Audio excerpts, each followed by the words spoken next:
ओम शांति। 6 फरवरी 2026 के ईश्वरीय महावाक्य। पहले सुनते हैं मुरली के कुछ मुख्य पॉइंट्स।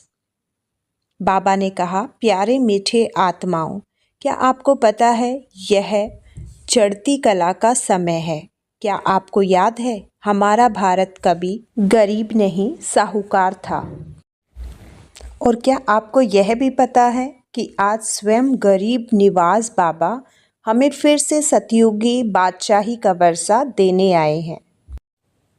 आज की मुरली में बाबा हमें यह स्मृति दिला रहे हैं, भारत गरीब से साहूकार बनता है और तुम बच्चे बाप से सतयुगी बादशाही का वर्षा ले सकते हो। बाबा कहते हैं चढ़ती कला का समय, अभी हम उतरती नहीं चढ़ती कला में हैं। अब फिर से सतो प्रधान बनने का समय है। बाबा बताते हैं गरीब निवास का टाइटल सिर्फ बाप शिव को दिया जाता है। श्री कृष्ण धनवान सतयुग के प्रिंस हैं। बाप आते ही तब हैं जब भारत सबसे गरीब होता है। हमारा भारत कभी स्वर्ग था, देवी देवताओं का एक ही धर्म था। अब बाप फिर से भारत को साहूकार और स्वर्गवासी बना रहे हैं। बाबा ने बताया हम आत्माएं 84 जन्मों की सीढ़ी उतरती चढ़ती हैं। अभी अंतिम समय में फिर से ऊपर चढ़ने का अवसर मिला है। बाबा कहते हैं यही समय है पतित से पावन बनने का, 1 सेकंड में जीवन मुक्ति का वरदान पाने का। और अब सुनते हैं मुरली को विस्तार से। मुरली का सार, मीठे बच्चे, अभी यह चढ़ती कला का समय है। भारत गरीब से साहूकार बनता है। तुम बाप से सतयुगी बादशाही का वर्षा ले लो। प्रश्न, बाप का कौन सा टाइटल श्री कृष्ण को नहीं दे सकते हैं। उत्तर, बाप है गरीब निवाज। श्री कृष्ण को ऐसे नहीं कहेंगे, वह तो बहुत धनवान है। उनके राज्य में सब साहूकार हैं। बाप जब आते हैं तो सबसे गरीब भारत है। भारत को ही साहूकार बनाते हैं। तुम कहते हो हमारा भारत स्वर्ग था, अभी नहीं है, फिर से बनने वाला है। गरीब निवास बाबा ही भारत को स्वर्ग बनाते हैं। गीत, आखिर वह दिन आया आज। मीठे मीठे रूहानी बच्चों ने यह गीत सुना। जैसे आत्मा गुप्त है और शरीर प्रत्यक्ष है। आत्मा इन आँखों से देखने में नहीं आती है, इनकॉग्निटो है जरूर, परंतु इस शरीर से ढकी हुई है। इसलिए कहा जाता है आत्मा गुप्त है। आत्मा खुद कहती है मैं निराकार हूँ, यहाँ साकार में आकर गुप्त बनी हूँ। आत्माओं की निराकारी दुनिया है, उसमें तो गुप्त की बात नहीं। परम पिता परमात्मा भी वहाँ रहते हैं। उनको कहा जाता है सुप्रीम। ऊंचते ऊंच आत्मा, परे ते परे रहने वाला परम आत्मा। बाप कहते हैं जैसे तुम गुप्त हो, मुझे भी गुप्त आना पड़े। मैं गर्भ जेल में आता नहीं हूँ। मेरा नाम एक ही शिव चला आता है। मैं इस तन में आता हूँ तो भी मेरा नाम नहीं बदलता। इनकी आत्मा का जो शरीर है, इनका नाम बदलता है। मुझे तो शिव ही कहते हैं, सब आत्माओं का बाप। तो तुम आत्माएं इस शरीर में गुप्त हो, इस शरीर द्वारा कर्म करती हो। मैं भी गुप्त हूँ। तो बच्चों को यह ज्ञान अभी मिल रहा है कि आत्मा इस शरीर से ढकी हुई है। आत्मा है इनकॉग्निटो, शरीर है कॉग्निटो। मैं भी हूँ अशरीरी। बाप इनकॉग्निटो इस शरीर द्वारा सुनाते हैं। तुम भी इनकॉग्निटो हो, शरीर द्वारा सुनते हो। तुम जानते हो बाबा आया हुआ है भारत को फिर से गरीब से साहूकार बनाने। तुम कहेंगे हमारा भारत, हर एक अपने स्टेट के लिए कहेंगे। हमारा गुजरात, हमारा राजस्थान, हमारा हमारा कहने से उसमें मोह रहता है। हमारा भारत गरीब है, यह सभी मानते हैं, परंतु उन्हें यह पता नहीं कि हमारा भारत साहूकार कब था, कैसे था। तुम बच्चों को बहुत नशा है, हमारा भारत तो बहुत साहूकार था। दुख की बात नहीं थी। सतयुग में दूसरा कोई धर्म नहीं था, एक ही देवी देवता धर्म था। वह किसको पता नहीं है। यह जो वर्ल्ड की हिस्ट्री ज्योग्राफी है, यह कोई नहीं जानते। अभी तुम अच्छी रीति समझते हो। हमारा भारत बहुत साहूकार था, अभी बहुत गरीब है। अब फिर बाप आए हैं साहूकार बनाने। भारत सतयुग में बहुत साहूकार था, जबकि देवी देवताओं का राज्य था। फिर वह राज्य कहाँ चला गया, यह कोई नहीं जानते। ऋषि मुनि आदि भी कहते थे, हम रचता और रचना को नहीं जानते हैं। बाप कहते हैं, सतयुग में भी देवी देवताओं को रचता और रचना के आदि मध्य अंत का ज्ञान नहीं था। अगर उन्हों को भी ज्ञान हो कि हम सीढ़ी उतरते कलयुग में चले जाएंगे, तो बादशाही का सुख भी न रहे, चिंता लग जाए। अभी तुमको चिंता लगी हुई है। हम सतोप्रधान थे, फिर हम सतोप्रधान कैसे बने? हम आत्माएं तो निराकारी दुनिया में रहती थी, वहाँ से फिर कैसे सुख धाम में आए, यह भी ज्ञान है। हम अभी चढ़ती कला में हैं। यह 84 जन्मों की सीढ़ी है। ड्रामा अनुसार हर एक एक्टर नंबर वार अपने अपने समय पर आकर पार्ट बजाएंगे। अब तुम बच्चे जानते हो, गरीब निवाज किसको कहा जाता है? यह दुनिया नहीं जानती, गीत में भी सुना। आखिर वह दिन आया आज, जिस दिन का रास्ता तकते थे सब भक्त। भगवान कब आकर हम भक्तों को इस भक्ति मार्ग से छुड़ाए शक्ति में ले जाएंगे। अभी यही समझा है, बाबा फिर से आ गया है इस शरीर में। शिव जयंती भी मनाते हैं तो जरूर आते हैं। ऐसे भी नहीं कहेंगे मैं श्री कृष्ण के तन में आता हूँ, नहीं।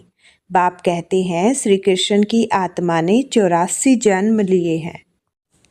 उनके बहुत जन्मों के अंत का यह अंतिम जन्म है। जो पहले नंबर में था वह अब अंत में है। तत्त्वम। मैं तो आता हूँ साधारण तन में, तुमको आकर बतलाता हूँ तुमने कैसे 84 जन्म भोगे हैं। सरदार लोग भी समझते हैं, एको ओंकार परम पिता परमात्मा बाप है। वह बरोबर मनुष्य से देवता बनाने वाला है, तो क्यों नहीं हम भी देवता बने? जो देवता बने होंगे वह एकदम चटक पड़ेंगे। देवी देवता धर्म का तो एक भी अपने को समझते नहीं, और धर्मों की हिस्ट्री बहुत छोटी है। कोई की 500 वर्ष की, कोई की 1250 वर्ष की। तुम्हारी हिस्ट्री है 5000 वर्ष की। देवता धर्म वाले ही स्वर्ग में आएंगे, और धर्म तो आते ही बाद में है। देवता धर्म वाले भी अब और धर्मों के कन्वर्ट हो गए हैं ड्रामा अनुसार। फिर भी ऐसे कन्वर्ट हो जाएंगे, फिर अपने अपने धर्म में लौट कर आएंगे। बाप समझाते हैं, बच्चे तुम तो विश्व के मालिक थे। तुम भी समझते हो बाबा स्वर्ग की स्थापना करने वाला है, तो हम क्यों नहीं स्वर्ग में होंगे? बाप से हम वर्षा जरूर लेंगे। तो इससे सिद्ध होता है यह हमारे धर्म का है। जो नहीं होगा वह आएगा ही नहीं। कहेंगे पराये धर्म में क्यों जाएं? तुम बच्चे जानते हो, सतयुग नई दुनिया में देवताओं को बहुत सुख थे। सोने के महल थे। सोमनाथ के मंदिर में कितना सोना था। ऐसा कोई दूसरा धर्म होता ही नहीं। सोमनाथ मंदिर जैसा इतना भारी मंदिर कोई होगा नहीं। बहुत हीरे जवाहरात थे। बुद्ध आदि के कोई हीरे जवाहरातों के महल थोड़े ही होंगे।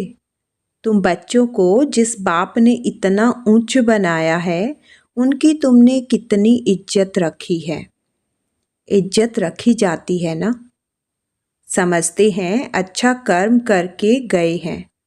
अभी तुम जानते हो सबसे अच्छे कर्म पतित पावन बाप ही करके जाते हैं।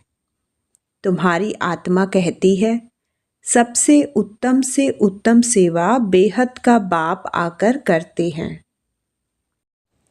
हमको रंक से राव, बेगर से प्रिंस बना देते हैं। जो भारत को स्वर्ग बनाते हैं उनकी अभी इज्जत कोई नहीं रखते। तुम जानते हो ऊंचते ऊंच मंदिर गाया हुआ है जिसको लूट गए। लक्ष्मी नारायण के मंदिर को कभी कोई ने लूटा नहीं है।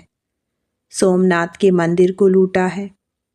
भक्ति मार्ग में भी बहुत धनवान होते हैं। राजाओं में भी नंबरवान होते हैं ना। जो ऊंच मर्तबे वाले होते हैं वो छोटे मर्तबे वाले उन्हों की इज्जत रखते हैं। दरबार में भी नंबरवार बैठते हैं। बाबा तो अनुभवी है ना। यहाँ की दरबार है पतित राजाओं की। पावन राजाओं की दरबार कैसी होगी। जबकि उन्हों के पास इतना धन है तो उन्हों के घर भी इतने अच्छे होंगे। अभी तुम जानते हो बाप हमको पढ़ा रहे हैं, स्वर्ग की स्थापना करा रहे हैं। हम महारानी महाराजा स्वर्ग के बनते हैं। फिर हम गिरते गिरते भक्त बनेंगे तो पहले पहले शिव बाबा के पुजारी बनेंगे।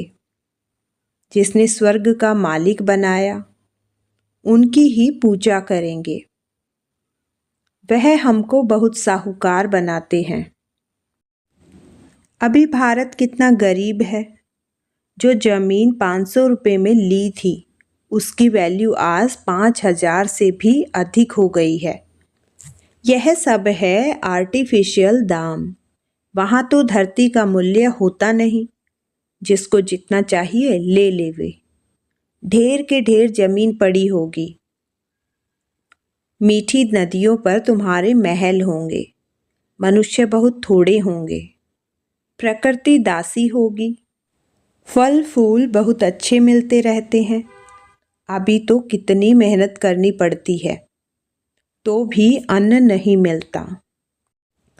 मनुष्य बहुत भूख प्यास में मरते हैं। तो गीत सुनने से तुम्हारे रोमांच खड़े हो जाने चाहिए। बाप को गरीब निवाज कहते हैं। गरीब निवाज का अर्थ समझना ना। किसको साहूकार बनाते हैं। जरूर जहाँ आएगा उनको साहूकार बनाएगा ना। तुम बच्चे जानते हो हमको पावन से पतित बनने में 5000 वर्ष लगते हैं। अभी फिर फट से बाबा पतित से पावन बनाते हैं। ऊंचते ऊंच बनाते हैं। 1 सेकंड में जीवन मुक्ति मिल जाती है। कहते हैं बाबा हम आपका हूँ। बाप कहते बच्चे तुम विश्व के मालिक हो। बच्चा पैदा हुआ और वारिस बना। कितनी खुशी होती है। बच्ची को देख चेहरा उतर जाता। जहाँ तो सभी आत्माएं बच्चे हैं। अभी पता पड़ा है कि हम 5000 वर्ष पहले स्वर्ग के मालिक थे।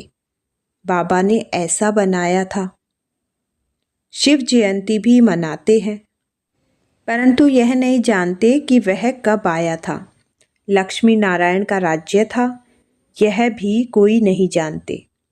जयंती मनाते सिर्फ लिंग के बड़े बड़े मंदिर बनाते हैं परंतु वह कैसे आया, क्या आकर किया, कुछ भी नहीं जानते।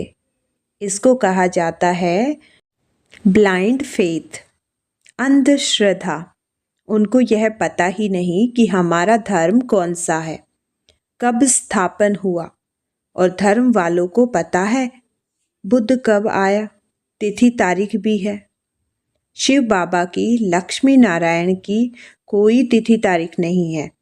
5000 वर्ष की बात को लाखों वर्ष लिख दिया है। लाखों वर्ष की बात किसको याद आ सकती है? भारत में देवी देवता धर्म कब था, यह समझते नहीं है। लाखों वर्ष के हिसाब से तो भारत की आबादी सबसे बड़ी होनी चाहिए। भारत की ज़मीन भी सबसे बड़ी होनी चाहिए। लाखों वर्ष में कितने मनुष्य पैदा होते हैं? बेशुमार मनुष्य हो जाएं, इतने तो है नहीं, और ही कमती हो गई है। यह सब बातें बाप बैठ समझाते हैं। मनुष्य सुनते हैं तो कहते हैं यह बातें तो कभी नहीं सुनी, न कोई शास्त्र में पढ़ी। यह वंडरफुल बातें हैं। अभी तुम बच्चों की बुद्धि में सारे चक्र की नॉलेज है। यह बहुत जन्मों के अंत में अब पतित आत्मा है। जो सतो प्रधान था सो अब तमो प्रधान है, फिर सतो प्रधान बनना है। तुम आत्माओं को अब शिक्षा मिल रही है। आत्मा कानों द्वारा सुनती है और शरीर झूलता है, क्योंकि आत्मा सुनती है ना। बरोबर हम आत्माएं 84 जन्म लेती हैं। 84 जन्म में 84 माँ बाप जरूर मिले होंगे। यह भी हिसाब है ना। बुद्धि में आता है हम 84 जन्म लेते हैं, फिर कम जन्म वाले भी होंगे। ऐसे थोड़े ही सब 84 जन्म लेंगे। बाप बैठ समझाते हैं शास्त्रों में क्या क्या लिख दिया है। तुम्हारे लिए तो फिर भी 84 जन्म कहते, मेरे लिए तो अनगिनत बेशुमार जन्म कह देते हैं। कण कण में पत्थर भीतर में ठोक दिया है। बस जिधर देखता हूँ तू ही तू, कृष्ण ही कृष्ण है। मथुरा वृंदावन में ऐसे कहते रहते हैं। कृष्ण की सर्वव्यापी है। राधे पंथी वाले फिर कहेंगे राधे ही राधे, तुम भी राधे हम भी राधे। तो एक बाप ही बरोबर गरीब निवाज है। भारत जो सबसे साहूकार था अभी सबसे गरीब बना है, इसलिए मुझे भारत में ही आना पड़े। यह बना बनाया ड्रामा है, इसमें जरा भी फर्क नहीं हो सकता। ड्रामा जो शूट हुआ वह हूबहू रिपीट होगा। इसमें पाई का भी फर्क नहीं हो सकता। ड्रामा का भी पता होना चाहिए। ड्रामा माना ड्रामा, वह होते हैं हद के ड्रामा। यह है बेहद का ड्रामा। इस बेहद के ड्रामे के आदि मध्य अंत को कोई नहीं जानते। तो गरीब निवाज निराकार भगवान को ही मानेंगे, श्री कृष्ण को नहीं मानेंगे। श्री कृष्ण तो धनवान सतयुग का प्रिंस बनते हैं। भगवान को तो अपना शरीर है ना। वह आकर तुम बच्चों को धनवान बनाते हैं, तुमको राजभोग की शिक्षा देते हैं। पढ़ाई से बैरिस्टर आदि बनकर फिर कमाई करते हैं। बाप भी तुमको अभी पढ़ाते हैं। तुम भविष्य में नर से नारायण बनते हो। तुम्हारा जन्म तो होगा ना। ऐसे तो नहीं स्वर्ग कोई समुद्र से निकलकर आएगा। श्री कृष्ण ने भी जन्म लिया ना। कंसपुरी आदि तो उस समय थी नहीं। श्री कृष्ण का कितना नाम गाया जाता है। उनके बाप का गायन ही नहीं, उनका बाप कहाँ है। जरूर श्री कृष्ण किसी का बच्चा होगा ना। श्री कृष्ण जब जन्म लेते हैं तब थोड़े बहुत पतित भी रहते हैं। जब वह बिल्कुल खत्म हो जाते हैं तब वह गद्दी पर बैठते हैं, अपना राज्य ले लेते हैं। तब से ही उनका संवत शुरू होता है। लक्ष्मी नारायण से ही संवत शुरू होता है। तुम पूरा हिसाब लिखते हो। इनका राज्य इतना समय, फिर इनका इतना समय, तो मनुष्य समझेंगे यह कल्प की आयु बड़ी हो नहीं सकती। 5000 वर्ष का पूरा हिसाब है। तुम बच्चों की बुद्धि में आता है ना। हम कल स्वर्ग के मालिक थे। बाप ने बताया था, तब तो उनकी हम शिव जयंती मना रहे हैं। तुम सबको जानते हो। क्राइस्ट, गुरु नानक आदि फिर कब आएंगे, यह तुमको नॉलेज है। वर्ल्ड की हिस्ट्री, ज्योग्राफी हूबहू रिपीट होती है। यह पढ़ाई कितनी सहज है। तुम स्वर्ग को जानते हो, बरोबर भारत स्वर्ग था। भारत अविनाशी खंड है। भारत जैसा महिमा और कोई हो नहीं सकती। सबको पतित से पावन बनाने वाला एक ही बाप है। अच्छा। मीठे मीठे सिक्के लदे बच्चों प्रति माता पिता बाप दादा का याद प्यार और गुड मॉर्निंग। रूहानी बाप की रूहानी बच्चों को नमस्ते। धारणा के मुख्य सार। नंबर 1, ड्रामा के आदि मध्य अंत का ज्ञान बुद्धि में रखते हुए सब चिंताएं छोड़ देनी है। एक सतो प्रधान बनने की चिंता रखनी है। नंबर 2, गरीब निबाज बाबा भारत को गरीब से साहूकार बनाने आया है। उनका पूरा पूरा मददगार बनना है। अपनी नई दुनिया को याद कर सदा खुशी से रहना है। वरदान।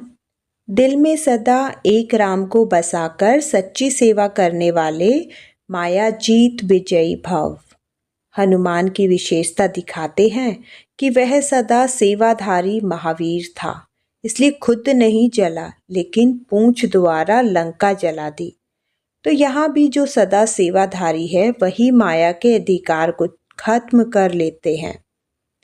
जो सेवाधारी नहीं वह माया के राज्य को जला नहीं सकते। हनुमान के दिल में सदा एक राम बसता था, तो बाप के सिवाय और कोई दिल में न हो, अपने देह की स्मृति भी न हो, तब माया जीत विजयी बनेंगे। स्लोगन। जैसे आत्मा और शरीर कंबाइंड है, ऐसे आप बाप के साथ कंबाइंड रहो। ये अव्यक्त इशारे। एकता और विश्वास की विशेषता द्वारा सफलता संपन्न बनो। संगठन में हर एक की विशेषता को देखना, विशेषता ही ग्रहण करना और कमजोरियों को मिटाने का प्रयत्न करना, यही विधि है एकता का संगठन मजबूत करने की। जैसे आप सबका उठना बैठना चलना एक जैसा है, यह सबकी एक जैसी बातें, एक ही गति, एक ही रीति, एक ही नीति है। ऐसे ही संस्कार भी समान दिखाई दे। भिन्नता होते हुए भी एक दो में विश्वास रख सबके विचारों को सत्कार दो, यही एकता का आधार है। मीठे आत्माओं, यह मुरली हमें याद दिलाती है हम रंक नहीं हैं, हम भविष्य के राजा रानी हैं। बस एक बाप की ही याद और सच्ची धारणा चाहिए।